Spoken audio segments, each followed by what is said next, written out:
Assalamualaikum warahmatullahi wabarakatuh. Sampai bertemu kembali di channel saya, Luma Lila Riset.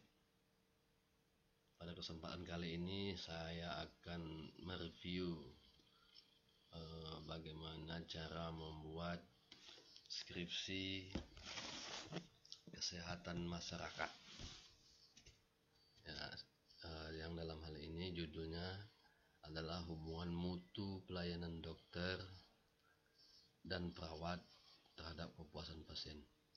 Pada kali ini saya akan review dari bab 1 sampai bab 5. Bagaimana cara kita membuat sebuah skripsi kesehatan masyarakat. Namun sebelum kita mulai, dengan kerendahan hati mohon dukungan, like, subscribe, dan share. Semoga channel saya ini dapat terus berkembang di ke depannya. Langsung saja kita bisa lihat bahwa judul yang akan kita analisis, kita review bagaimana cara membuatnya adalah judulnya hubungan mutu pelayanan dokter dan perawat terhadap kepuasan pasien. Kita langsung ke bab 1. Ini saudara lihat bab 1. Bab 1 latar belakang. Kalau jenis-jenis penelitian kuantitatif, dia biasanya di latar belakang bercerita tentang umum ke khusus. Ada juga yang bercerita dari langsung ke lokasi penelitian. Itu sah-sah saja. Banyak cara sih yang kita lakukan untuk membuat kalimat-kalimat pembuka di latar belakang ini. Namun yang perlu diperhatikan di dalam latar belakang adalah permasalahan yang menjadi dasar kenapa kita mengambil judul ini. Nah, pada judul kita kali ini permasalahannya adalah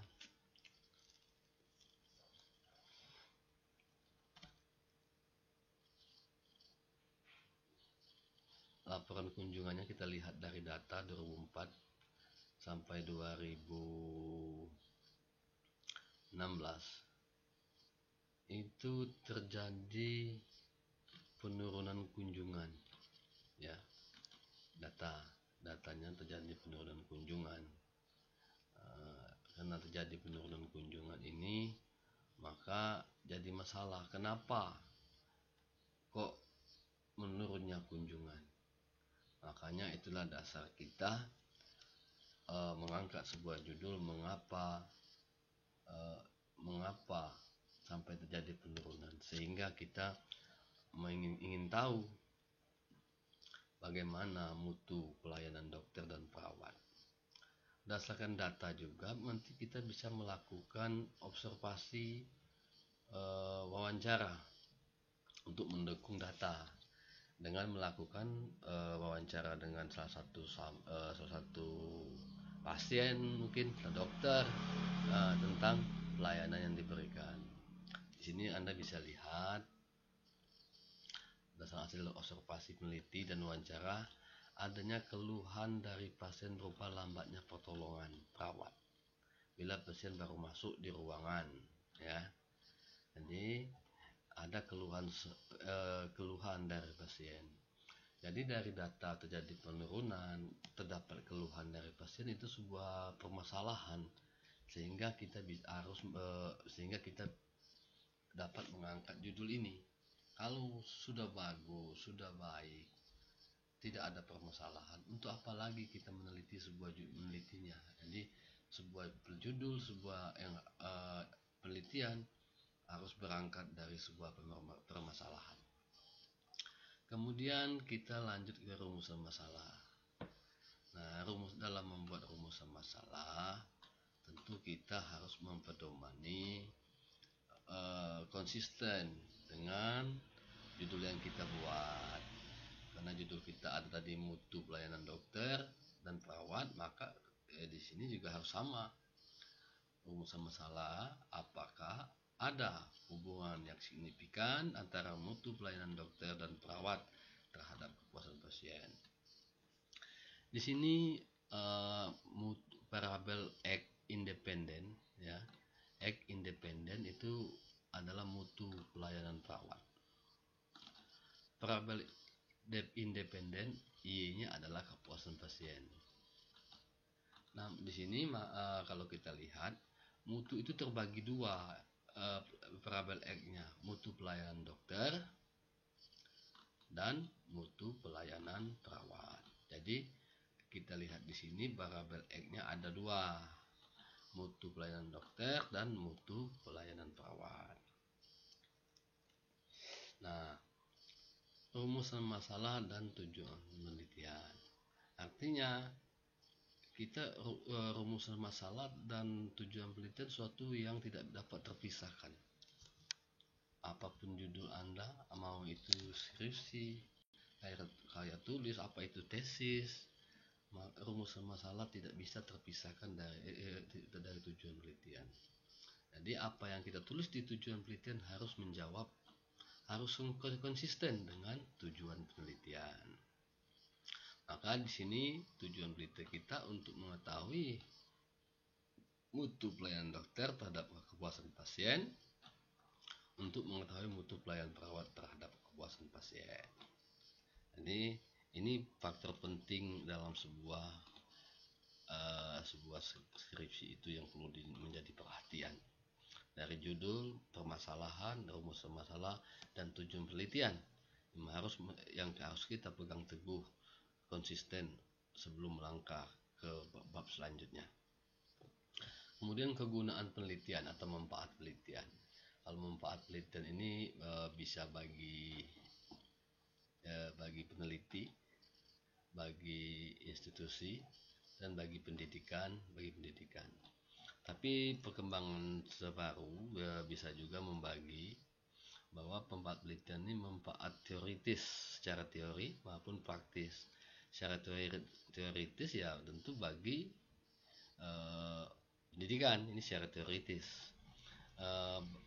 Secara praktis ya bagi institusi, bagi peneliti yang akan mungkin nanti akan terjun ke lapangan, maka dia akan, itu namanya manfaat praktis. Di bab 1 juga ada poin 1, ruang lingkup. Nah, ruang lingkup ini ya kita tentu membatasi siapa, ruang lingkup penelitian kita tuh apa, batasannya gimana, pasien yang gimana. Di sini ruang lingkup ini bisa juga berisi tentang batasan variabel. Jadi ruang lingkup kita bisa berfokus hanya kepada mutu pelayanan perawat dan dokter serta kepuasan pasien. Bisa juga pasien dengan kriteria pasien yang sedang dapat perawatan medis. Jadi ini bisa kita menyesuaikan, kita analisa ruang lingkup itu supaya intinya supaya jelas batasan-batasan yang akan kita teliti. Ya, untuk membuat ruang lingkup ini ya sudah, kita harus konsisten. Ingat saja judul Anda, ingat tujuan penelitian Anda. Jadi tidak boleh keluar dari jalur itu. Jadi Anda bisa memperhatikannya judul, tujuan penelitian Anda dalam membuat ruang lingkup. Tidak boleh keluar dari konsep itu. Keaslian penelitian itu sama juga penelitian terdahulu, kajian-kajian penelitian terdahulu. Kenapa perlu keaslian penelitian? Karena sebelum kita meneliti ini, karena sebelum kita meneliti hubungan hubungan mutu pelayanan dengan kepuasan pasien, tentu kita akan melihat dulu peneliti sebelumnya. Ada enggak penelitian sebelumnya yang mengatakan bahwa ada hubungan mutu pelayanan dengan kepuasan pasien itu. Nah, apapun judul Anda, tentu harus didasari dengan konsep. Tidak bisa Anda menciptakan judul hubungan A dengan B tapi tidak memiliki dasar teorinya, tidak memiliki tidak ada penelitian terdahulu yang mengatakan itu ada hubungan, maka bisa dikatakan judul yang Anda angkat itu sangat lemah. Jadi ini harus menjadi pertimbangan bahwa membuat sebuah judul, adanya judul yang mengatakan judul hubungan apa itu pengaruh, tentu harus didasari dalam landasan teori dan penelitian terdahulu, minimal satu yang mengatakan bahwa hubungan mutu dengan pelayanan dokter itu ada hubungannya. Jadi keaslian penelitian ini juga sangat menentukan dari kekuatan judul kita, sehingga kalau kita sudah memperhatikan dari awal, insya Allah dalam kedepannya pembimbingan mungkin seminar tidak akan terjadi perubahan judul, karena judul kita sudah kuat, sudah didasari oleh konsep teori dan penelitian terdahulu yang mengatakan ini memang benar-benar ada hubungan. Nah, pada penelitian kali ini kita akan menguji lagi, ingin tahu kebenarannya, apa benar ada hubungannya. Kemudian bab 2, tentu dalam bab 2 ini kita konsep mutu sesuai dengan judul, mutu pelayanan. Kemudian kepuasan. Nanti untuk teori-teori yang lain bisa menyesuaikan saja nanti. Untuk misalnya mau teori dokter apa ini menyesuaikan, tapi yang jelas teorinya yang di bab 2 ini tentang mutu, tentang kepuasan dan hubungan ini adalah teorinya, hubungan dokter dan pasien boleh kita masukkan, pelayanan perawat, oke. Apa yang ada di bab 2 tidak harus berkisar atau tidak boleh bertentangan dengan, atau tidak bertentangan. Apa yang kita isi di bab 2 tentu melatar belakangnya adalah bab 1 atau tujuan judul kita. Artinya di bab 2 tentu konsep yang paling penting kita masukkan adalah mutu pelayanan dan kepuasan pasien. Itu konsep awalnya dulu. Kalau yang lain-lain silakan saja nanti ditambah. Mungkin ditambah tentang pengertian dokter, perawat, rumah sakit misalnya, itu bisa saja kita masukkan. Tapi yang paling Anda perhatikan adalah konsep teori mutu dan indikator mutu itu apa, kepuasan pasien dan indikatornya apa. Yang saya maksudkan indikator di sini, ini hubungan peran perawat dan pasien, ya, hubungan perawat dengan pasien. Tadi hubungan ini konsep pelanggan ini sama dengan pasien itu kan, kalau di istilahnya hampir juga pelanggan, nasabah, pasien, itu semua sejenis. Maka di sini ada juga teori pelanggan, kepuasan pelanggan, kepuasan pasien, itu sama konsepnya. Jadi yang paling penting, di sini kita lihat kerangka konsep, ya, kerangka konsep atau kerangka penelitian ini menunjukkan arah hubungan. Nah, maka sesuai dengan kerangka konsep ini harus memperhatikan juga tujuan penelitian kita dan terjudul rumusan masalah dan tujuan penelitian. Variabel independen tadi saya katakan di awal adalah mutu pelayanan dokter dan perawat. Variabel dependen dan adalah mutu pelayanan kepuasan pasien. Variabel independen seringkali juga disebut dengan variabel X, karena dia X atau variabel bebas. Variabel ini bersifat mempengaruhi, ya. Sedangkan variabel dependen adalah kepuasan pasien, adalah variabel Y, variabel terikat yang bersifat dipengaruhi. Artinya panah ini menunjukkan variabel independen mempengaruhi variabel dependen, karena variabel independen bersifat mempengaruhi, variabel dependen bersifat dipengaruhi. Nah, panah ini menunjukkannya arah pengaruh. Karena variabel independen kita ada 2, maka ini mutu pelayanan dokter, mutu pelayanan perawat berpengaruh atau berhubungan terhadap kepuasan pasien. Kemudian definisi operasional. Nah, definisi operasional ini konsep teori dikaitkan dengan fakta lapangan.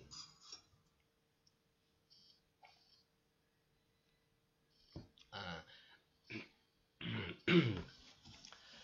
variabel independen mutu ada dua tadi kan, kita mutu pelayanan dokter. Misalnya di sini, saya contohkan satu. Operasionalnya apa? Jadi pengalaman pasien di rumah sakit itu apa yang terhadap pelayanan dokter. Nah, bahwa konsep mutu diukur dari 5. Ini bisa udah umum teori ini. Ketanggap ya. Ada mutu pelayanan meliputi ketanggapan, keyakinan, keandalan, dan perhatian. Di sini ada ini mutu. Jadi cara kita, bagaimana kita ingin mengukur mutu pelayanan dokter? Caranya tentu cara ukur menyebabkan kuesioner. Kalau kita wawancara, cara ukurnya melakukan wawancara, ya kan? Jadi cara ukur kita harus mempertimbangkan apa yang kita lakukan. Alat ukur berarti kuesioner, membuat pertanyaan yang berhubungan mutu pelayanan. Hasil ukurnya di sini ada kita ada 4 nih. Ada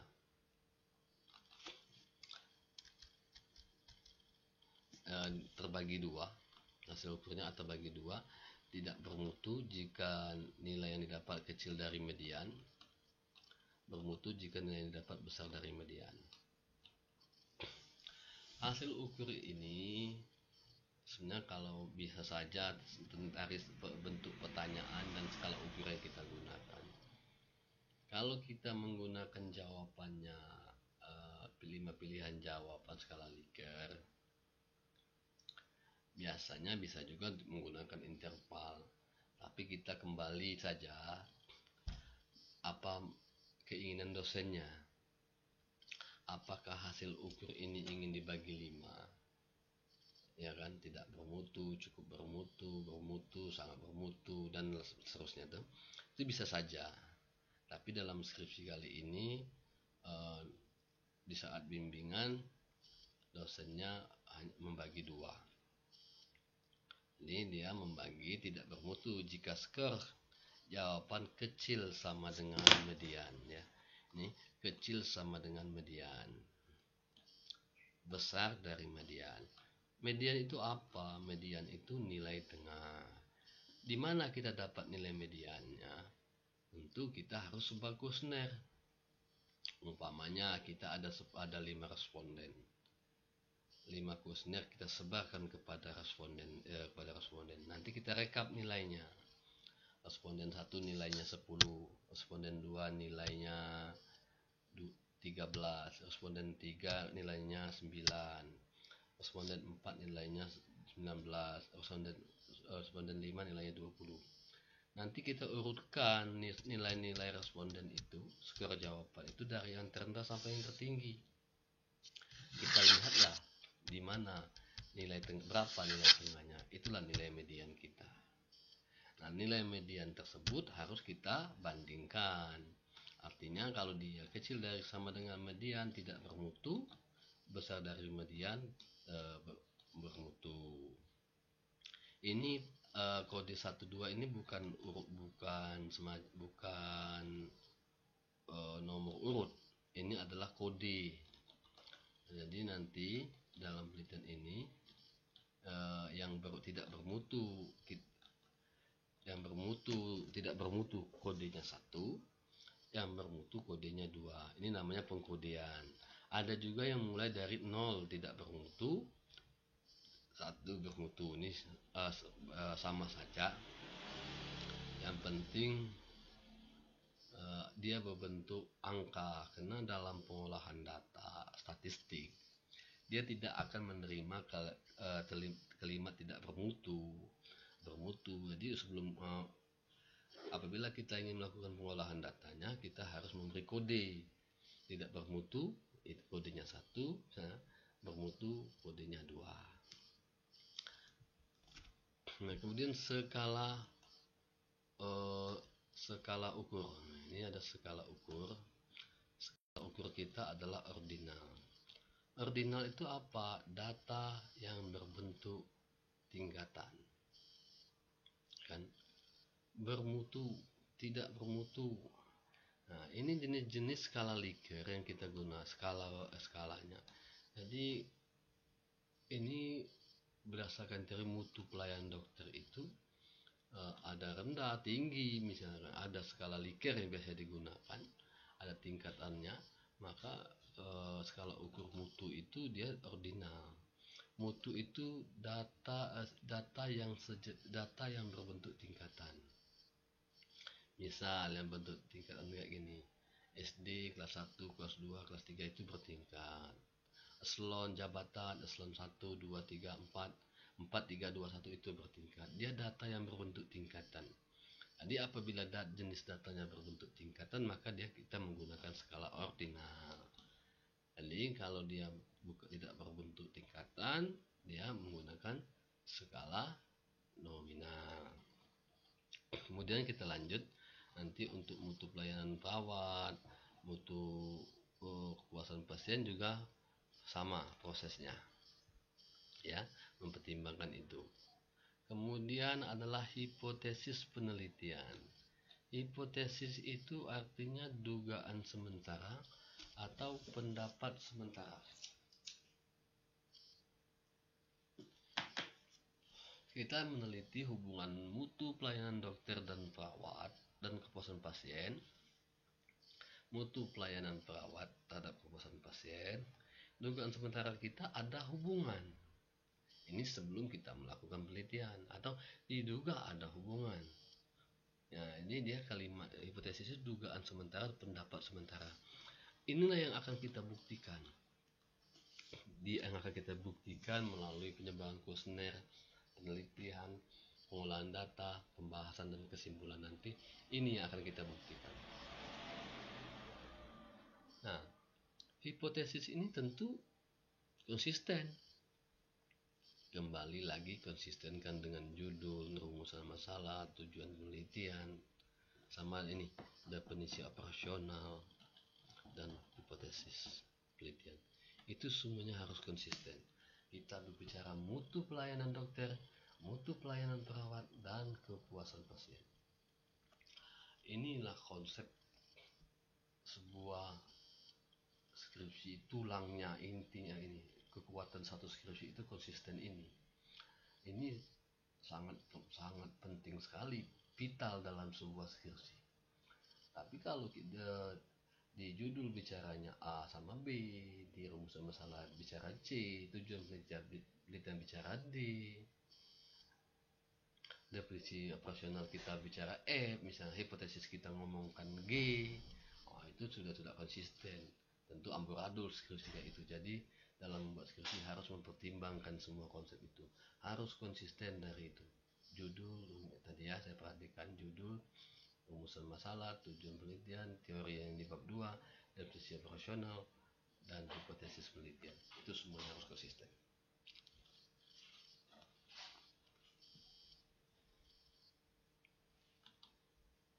Kemudian bab 3. Pada bab 3 ini jenis penelitian. Jenis penelitian kita menggunakan rancangan studi cross-seksional.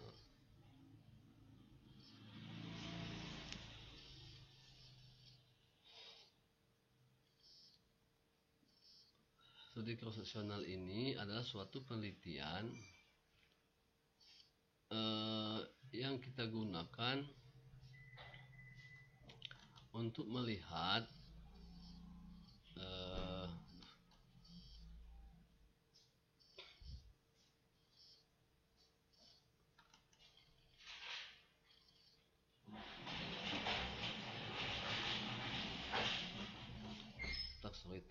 Buya konsentrasi karena ada gangguan. Saya akan ulang lagi, mohon maaf. Kita lanjut ya. Bab 3 yang ini jenis penelitian. Jenis penelitian ini cross-seksional. Ini kita jenisnya kuantitatif. Kuantitatif itu ya penelitian yang menggunakan biasanya bersifat angka-angka, menggunakan konsep cross-seksional. Transaksional adalah suatu penelitian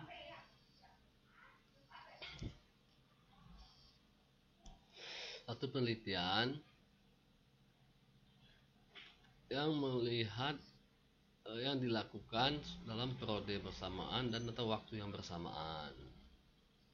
Jadi periode bersamaan dan waktu bersamaan. Jadi artinya begini, transaksional. Penelitian kita ini tidak melihat penyebab di belakang atau dampak ke depan. Jadi begini, saya contohkan. Ada sebuah penelitian yang berbentuk retrospektif, penelitian yang melihat ke belakang. Misalnya pengaruh pengaruh eh, pengaruh faktor-faktor yang mempengaruhi gizi buruk pada balita. Nah, di balita gizi buruk, di anak ini sudah 3 tahun. Dia gizi buruk tentu bisa kita lihat, oh bagaimana ibunya hamil kemarin, bagaimana waktu dia menyusuinya, itu dia melihat ke belakang, namanya retrospektif. Kemudian ada penelitian kohor melihat dampak ke depan. Jadi misalnya pengaruh merokok terhadap kejadian TB. Seseorang yang merokok untuk mengenai TB tidak bisa kita lihat dalam proses yang besar 1 tahun 2 tahun. Itu butuh waktu yang panjang. Mungkin rokok mempengaruhi kejadian TB, tapi untuk terkena kejadian TB bisa makan waktu mungkin 10, 15 tahun atau 20 tahun. Jadi, nah penelitian kita ini cross-seksional saat bersamaan. Jadi mutu dan kepuasan pasien, mutu pelayanan tadi dengan kepuasan dilihat satu periode yang sama tanpa melihat penyebab ke belakang dan dampak ke depan. Kalau lokasi penelitian nanti menyesuaikan. Kemudian kita bahas masuk ke populasi dan sampel. Dalam populasi adalah sekelompok objek penelitian.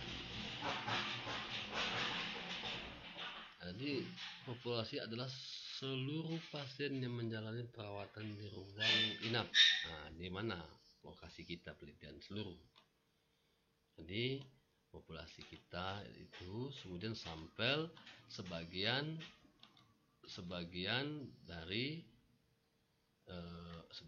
dari populasi.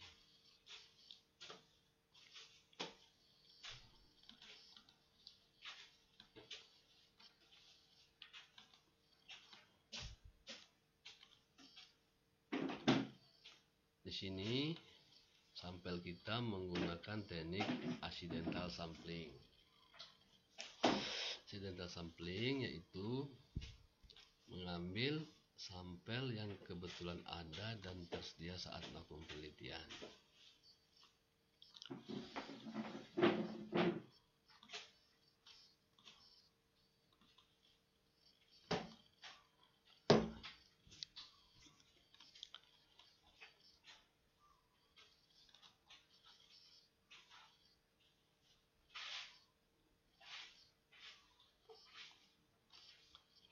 Saya ulangi, populasi adalah sekelompok objek penelitian, ya, sekelompok.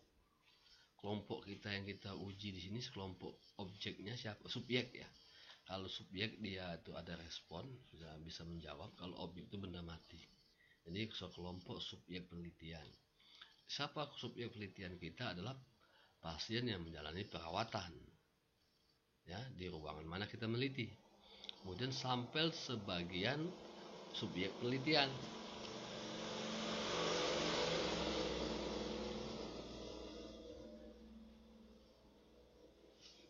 Sampel sebagian subjek penelitian. Di sini makanya nanti kita di ruangan itu selama kita penelitian kita menggunakan metode accidental sampling, yaitu pengambilan sampel yang kebetulan ada dan tersedia saat penelitian. Maksudnya sampel kita itu saat kita melakukan penelitian, yang kemana kita ketemu, yang kemana ada. Misalnya kita ketemu hari ini, kita data kita penelitian jam 8, jam 9, tapi jam 8 sudah ada pasien yang pulang dari rumah sakit, ya kan, dia tidak masuk kriteria sampel. Jadi yang kebetulan ada dan tersedia saat penelitian, jadi kita tidak perlu repot, hanya yang kebetulan ada dan ketemu dengan kita, itulah menjadikan sampel. Kalau untuk penentuan jumlah sampel nanti akan saya bahas di poin selanjutnya, karena di sini tidak menyebutkan jumlah sampel, tapi dia menyebutkan jumlah pasien saja. Ya, pasien dari 27 Januari sampai 12 Februari. Jadi dia, karena kita belum tahu berapa jumlah pasiennya, populasinya. Kemudian metode pengumpulan data primer, yaitu data yang kita ambil langsung. Pokoknya semua data yang kita ambil langsung dengan orangnya itu data primer. Mencoba kuesioner ambil langsung, itu data primer. Data sekunder ini data yang sudah jadi, data yang sudah jadi tinggal kita ambil saja. Saya contohkan begini. Saya contohkan sebuah data tekanan darah atau tekanan darah. Apabila kita mengambil tensi pasien, dengan ingin mengetahui tensi pasien, tetapi kita melakukan dengan kita membawa tensi dan langsung melakukan tensi pada pasien, itu adalah data primer. Ya. Namun apabila kita sudah mengambil data yang sudah jadi, pasien si A tensinya sekian, pasien si B tensinya sekian, itu adalah data sekunder. Jadi itu aja konsepnya yang Anda perlu ketahui. Data primer semua data yang diambil langsung dengan respondennya, dengan orang yang bersangkutan. Sekunder adalah data berupa dokumen data yang sudah jadi. Instrumen kita, alat, yaitu kuesioner berupa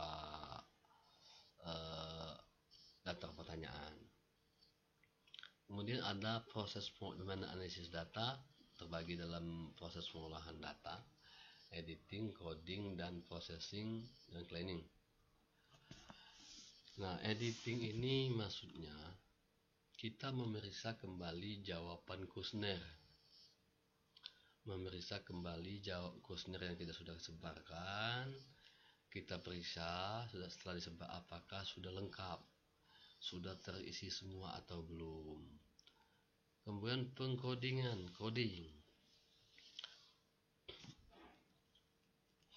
Pengkodingan ini tentu kita kembali lagi ke definisi operasional tadi saya katakan ini. Jadi yang tidak, nanti kita rekap kuesioner, berapa yang jumlah nilainya, berapa nilai skor mereka masing-masing jawaban responden, kita kaitkanlah dengan nilai median. Nilai median, setelah tahu apakah dia di bawah median atau di atas median, kita kasih kode. Tidak bermutu kodenya 1, bermutu kodenya 2. Ini kita buat tabulasi seperti itu. Ya, ini pengkodean berbaikan dengan tadi. Nah, kemudian memproses data. Setelah dikode, kuesioner direkap, dibuat skornya total skornya, kita beri kode yang tidak bermutu berapa, yang bermutu berapa, kita adalah proses ini kita akan memproses data untuk dimasukkan ke komputer, input data istilahnya. Jadi diproses input data. Setelah data coding tadi kita input, baru kita tahap penulisan data, cleaning. Di sini artinya memeriksa. Setelah data kita input ke program SPSS, kita harus periksa kembali. Jangan sampai ada data yang tercecer satupun. Kalau responden kita 10, ya 10. Kalau jawaban jumlah pertanyaannya ada 10, ya tentu angka nilai coding dan yang kita masukkan harus terisi semua, jangan sampai ada yang hilang. Nanti kalau kita ada yang hilang, tentu mempengaruhi pengolahan data. nanti akan pas saat kita olah dengan statistik ada file missing, sibuk, hilang. Jadi dia itu akan hilang. Jadi harus benar-benar diperiksa sebelum melakukan pengolahan data. Kemudian kita melakukan analisis data. Analisis data ini terdiri dari analisis univariat. Univariat itu menggambarkan masing-masing variabel. Nanti di sini maksudnya kita ingin melihat gambaran mutu pelayanan perawat, mutu pelayanan dokter, gambaran kepuasan pasien. Misalnya dari 10 responden, berapa dokter, pasien yang puas, berapa yang tidak puas, berapa pasien yang beranggapan dokter bermutu, dokter tidak bermutu. Itu univariat. Dia hanya melihat gambaran masing-masing variabel. Kemudian kita melanjut ke analisis bivariat. Nah, inilah konsepnya tadi. Sesuai dengan tujuan kita untuk melihat hubungan antar dua variabel, independen dan dependen. Perlu diingat, independen kita adalah mutu pelayanan dokter dan mutu pelayanan perawat sesuai kerangka analisis, tujuan penelitian, judul. Dependen kita adalah kepuasan pasien yang diuji dengan chi-square. Chi-square ini adalah uji statistik yang digunakan untuk melihat hubungan variabel dua variabel, ya. Dikatakan berhubungan gimana? Di sini ada batas kemaknaan, istilahnya batas signifikasi. Ada yang bilang nilai p-value, jadi nilai signifikasi. Nah, ini 0,05. Ini udah standar, ini umum. 0,05 ini hampir semua kampus menggunakan standar ini. Jadi nggak usah diragukan lagi lah. Di buku-buku metode penelitian itu rata-rata sudah 0,05 untuk melihat hubungan maupun untuk pengaruh, dia tetap 0,05. Jadi jika nilainya kecil dari 0,05 maka dia dikatakan ada hubungan. Besar dari 0,05 maka dikatakan tidak ada hubungan. Di mana dapat nilai p-value? Nilai p-value ini hasil pengolahan data dengan uji statistik chi-square ini. Nah, itu kalau ingin tahu nilainya, ya. Jadi nilai p-value diperoleh dari chi-square, nilai chi-square, pengolahan data chi-square. Itu poin-poin yang di bab 3. Sampai di sini. Jadi saya tekankan lagi, judul masalah, latar belakang, rumusan masalah, tujuan penelitian, keaslian penelitian, konsep teori mutu, konsep teori kepuasan, definisi operasional, hipotesis, jenis penelitian, populasi dan sampel, dan metode analisis data. Inilah poin penting yang Anda harus perhatikan dalam membuat skripsi, tesis, apapun itu. Jadi ini harus konsisten. Insya Allah kalau Anda konsisten, skripsi Anda tidak akan lulus dari ujian. Ini tidak konsisten, kesalahan mengambil sampel itu juga bisa menjadi penyebab ketidaklulusan saat kita ujian. Jadi ini bab 4. Kemudian kita lanjut ke bab 4. Tentu bab 4 hasil penelitian dan pembahasan. Di sini kita lihat saja hasil penelitian kita tentu ingin melihat gambar mutu tadi dan melihat kepuasan. Yang dibahas juga mutu dan kepuasan, tetap konsisten. Nah, hasil bab 4.1 di sini dia menceritakan hasil penelitian. Ada yang menulis jalannya penelitian, ada juga yang maunya gambaran lokasi penelitian, rumah sakit bla bla bla, macam-macamnya. Ini terserah, ini nggak terlalu jadi pedoman. Ini tinggal mengikuti kebiasaan kampus masing-masing. Nah, kemarin kita kembali ke analisis univariat. Inilah yang hasil penelitian kita. Sesuai bab 3 tadi kan, coba di analisis data ada univariat. Dia menggambarkan masing-masing variabel. Di sini kita menggambarkan mutu dulu. mutu pelayanan dokter, menggambarkan mutu pelayanan dokter kan, mutu pelayanan perawat, dan kepuasan pasien. Ya, ini mutu pelayanan dokter, ini kepuasan pasien terhadap pelayanan dokter. Ini mutu pelayanan perawat, ini kepuasan pasien terhadap pelayanan perawat. Ini analisis univariat. Ya. Nah, ini juga nanti menyesuaikan. Sebenarnya bisa saja mutunya satu kali, mutu pelayanan dokter, mutu pelayanan perawat, dan kepuasan pasien. Tapi di sini digambarkannya dua kali, kepuasan pasien terhadap pelayanan perawat dan kepuasan pasien terhadap pelayanan dokter. Ini saya contohkan satu, sama pada dasarnya. Inilah univariat, contoh hasil univariat. Jadi univariat itu di sini ada 100, kita ada 100 responden dalam penelitian ini ya, 100 responden. Dari 100 responden itu sebanyak 44 dalam kurung 44,0% pasien tidak puas. Dan sebanyak 56% pasien puas. Artinya gitu. Yang dokter juga begitu menyajikannya. Yang pasien yang beranggap pelayanan dokter perawat bermutu berapa, yang tidak bermutu berapa, ya. Jadi itu analisis univariat. Nah, poin penting yang harus kita perhatikan adalah bivariat. Bivariat ini ada kalau kita menggunakan uji chi-square, statistik chi-square, dia akan muncul istilahnya kalau di situ tabulasi silang, ini namanya. Jadi tabulasi silang ini dia hanya ingin mau melihat keterkaitan antara mutu dan kepuasan. Maksudnya gini, kalau Anda maksudnya keterkaitannya tabulasi silang itu, bisa gini. Ini mutu pelayanan dokter. Mutu pelayanan dokter yang tidak bermutu ada, mutu yang pasien yang beranggapan pelayanan dokter tidak bermutu ada 25, ya kan.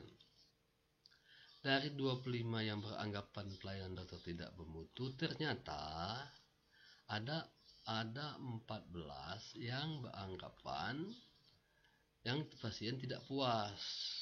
Tapi ada 11 pasien yang puas dengan pelayanan dokter.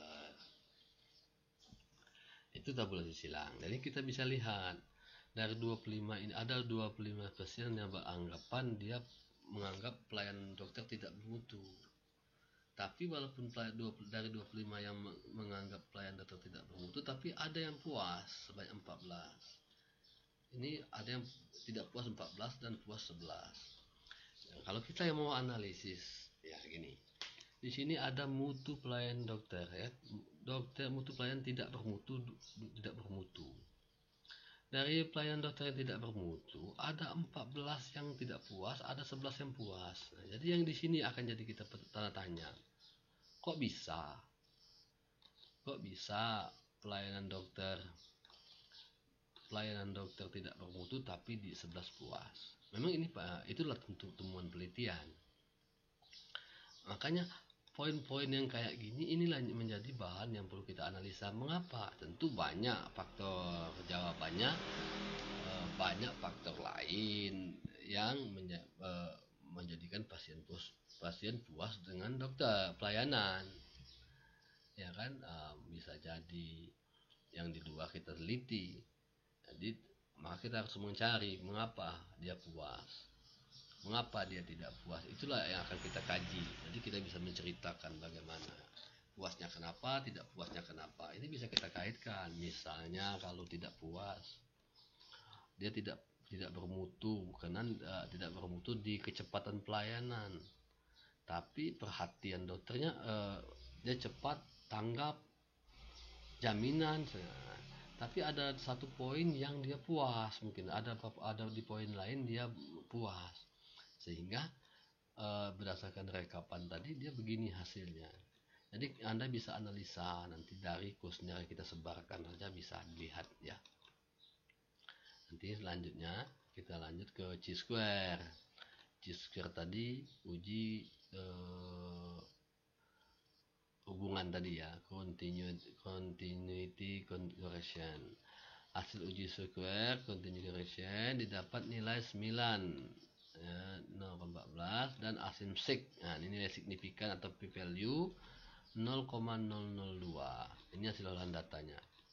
Tadi kita sesuai tadi kita bandingkan dengan nilai 0,05 standar. Nah, ya. Apabila kecil dari 0,5 berarti ada signifikan, ada hubungan. Artinya ada hubungan mutu pelayanan dokter terhadap kepuasan pasien. Sehingga jadi HO ditolak dan HA diterima. Apa maksudnya? Ini kita harus menjawab hipotesis kita tadi. Hipotesis kita menjawab hipotesis kita, bahwa hipotesis kita tadi di bab 3. Nah, ini ya, kita kembali hipotesis bab 2. Ada hubungan berarti HA diterima. Disimak ini, tidak ada hubungan. Tidak ada hubungan berarti HA ditolak. Ya, HA diterima, ada hubungan. Ya, HA diterima, ada hubungan. H0 ini ya, salah, maaf. HA diterima ada hubungan, H0 tidak ada hubungan. Nah, temuan penelitian kita menunjukkan ada hubungan, berarti HA diterima, H0 ditolak. Itu maksudnya menjadikan maksud HA diterima, H0 ditolak. Kemudian kita masuk lagi tadi ini ya. Nah, begitu juga nanti pembahasan di hasil penelitian itu, pengolahan datanya. Nah, hasil penelitian inilah yang menjadi dasar kita. Kemudian ada estimasi, didapat nilai odds ratio ya. Di sini ada, belum, kita lanjut lagi ke sini dulu. Nilai contingency coefficient 0,32 kecil dari 0,5. Maka kategori hubungan lemah. Jadi Anda bisa lihat dalam nilai contingency, berarti ada hubungan yang signifikan, yang lemah, kuat. Nah, ini kategori lemah kuat ini Anda bisa lihat di buku Singgi Santoso. Nanti ada kriterianya. Nilai koefisien ini kecil dari 0,328 ini dalam kategori hubungannya lemah. Kemudian ada ini perlu Anda baca lagi ya di buku statistik ya. Kemudian ada res estimasi atau odds ratio 4,693 yang berarti mutu pelayanan dokter tidak mempunyai kemungkinan, mutu pelayanan dokter yang tidak bermutu mempunyai kemungkinan kepuasan pasien yang tidak puas sebesar lipat jika dibandingkan dengan mutu yang tidak mutu. Jadi maksudnya mutu pelayanan dokter berarti mutu pelayanan dokter yang berarti ini kalimatnya,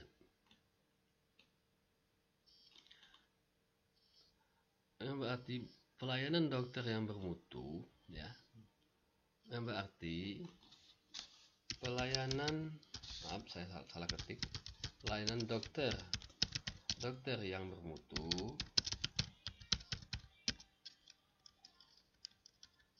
ya, pelayanan dokter yang bermutu mempunyai kemungkinan meningkatkan kepuasan pasien sebesar 4,46 kali lipat jika dibandingkan pelayanan dokter yang tidak bermutu ya, jika dibandingkan dengan pelayanan dokter yang tidak bermutu. Jadi dengan meningkatnya pelayanan dokter tentu akan meningkatkan kepuasan pasien juga, itu maknanya. Nah, tapi konsep awal kita tetap kita berpegang teguh bahwa kita mengingat tujuan penelitian, hubungan mutu pelayanan dokter dengan kepuasan pasien, hubungan mutu pelayanan perawat dengan kepuasan pasien. Sehingga nanti untuk di pembahasan, bagaimana cara membuat pembahasan ini ya, ini sama nanti ya, ini pembahasan tentu kita buat subjudul pembahasan mutu pelayanan dokter, ya, mutu pelayanan kepuasan pasien, mutu pelayanan perawat, mutu kepuasan pasien. Nah, yang kemudian adalah hubungan mutu pelayanan dokter.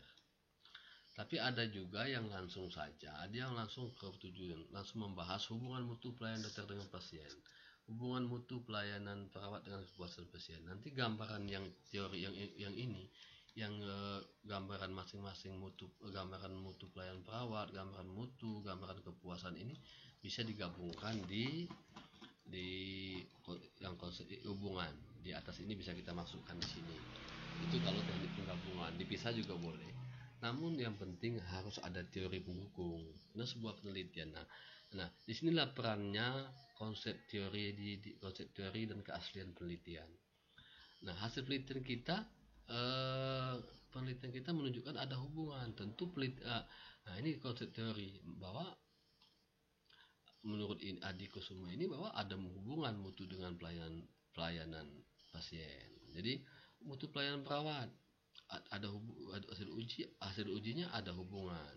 Berarti kita harus dukung juga pendapat teori yang mengatakan itu ada hubungan, penelitian terdahulu yang ada hubungan. Ini nanti semakin banyak konsep teori yang mendukung, ya makin bagus. Misalnya gini, temuan penelitian menunjukkan ada hubungan ini, hal ini sejalan dengan kajian si B bahwa mengatakan A terhadap hubungan, hal ini didukung juga pendapat si ini, dan selanjutnya sebagainya begitu. Tapi tidak, dalam sini kita juga bisa menganalisa. Tadi kita menganalisa juga permasalahan yang ditemukan setelah menceritakan hubungan, atau ya apa yang kita temukan kita analisa. Tidak bermutu kenapa, bermutu kenapa, puas kenapa, tidak puas kenapa, itu bisa kita lihat dari kuesioner yang kita sebarkan. Kemudian kita masuk ke bab 5, yaitu kesimpulan saran. Untuk buat kesimpulan harus mengingat tujuan kita untuk mengetahui hubungan mutu pelayanan dokter dengan kepuasan pasien. Tujuan kedua untuk melihat mutu pelayanan perawat dengan kepuasan pasien. Maka tujuan kesimpulan kita ada dua, ya. Jadi dia menjawab tujuan penelitian. Jadi apapun itu judulnya harus menjawab tujuan penelitian. Kesimpulan harus menjawab tujuan penelitian. Ini harus diperhatikan sekali. Ini harus diperhatikan. Ini harus konsisten. Ini intinya dari sebuah karya ilmiah itu, baik itu skripsi, tesis maupun disertasi. Saran bagi peneliti lain, bagi rumah sakit dan bagi institusi. Kalau di kesehatan umumnya, saran itu menjawab manfaat penelitian. Biasanya kalau manfaat kita sama tuh, cuma Anda perhatikan manfaat di depan tadi bagi peneliti. Jadi dia manfaatnya bagi peneliti, bagi rumah sakit manfaatnya apa? Sarannya juga bagi rumah sakit. Saran tadi bagi pendidikan, tentu kita membuat saran juga bagi pendidikan. Jadi namun ada juga di versi-versi penulisan lain banyak yang saya temukan bahwa saran itu menjawab masalah yang kita temukan. Misalnya tadi kita menemukan ada berapa persen yang tidak bermutu. Nah, apa yang membuat tidak bermutu? Perhatiannya, misalnya perhatian petugas, perhatian perawat tidak bermutu. Nah, saran kita menjawab itu. Apa yang perlu dilakukan agar perhatian perawat itu lebih meningkat? Itu versi saran penelitian yang menjawab tujuan penelitian, menjawab temuan penelitian. Nanti dalam membuat sebuah karya tulis ilmiah, membuat skripsi, tentu Anda harus mengikuti keinginan dosen. Pada dasarnya kalau untuk saya, kita harus menyesuaikan kondisi dosennya. Kalau saran boleh kita menjawab tujuan, benar. Kalau dosennya ingin membuat saran dari berdasarkan masalah yang kita temukan, juga benar. Sebenarnya sama, tidak ada yang beda, tinggal kita menyesuaikan. Mungkin hanya ini sekedar yang bisa saya sampaikan. Untuk penulisan data pustaka, kuesioner atau pengolahan data, Anda bisa dilihat di channel saya, saya akan upload terus bagaimana membuat skripsi, pengolahan data, cara kursnya. Asal Anda ikuti di channel saya, Anda akan tahu bagaimana cara membuat skripsi yang baik dan benar. Ya, nanti semua konsep-konsep ini artinya fleksibel, bisa ditambah, bisa dikurang. Ada hal penting apa itu menyesuaikan aja dengan kondisi keinginan dosen. Tapi untuk yang kali ini saya review yang sudah jadi, karena dari skripsi ini macam-macam, metodenya macam-macam, ujinya macam-macam, tapi yang ini saya review yang ini. Nanti yang lain-lain Anda bisa menyesuaikan pedoman kampusnya, mungkin ada poin yang tidak ada di sini, mungkin bisa ditambah. Jadi sekian, terima kasih, semoga apa yang informasi yang saya berikan ini bermanfaat. Mudah-mudahan semua kawan-kawan mahasiswa dapat paham, mengerti bagaimana cara membuat skripsi yang benar.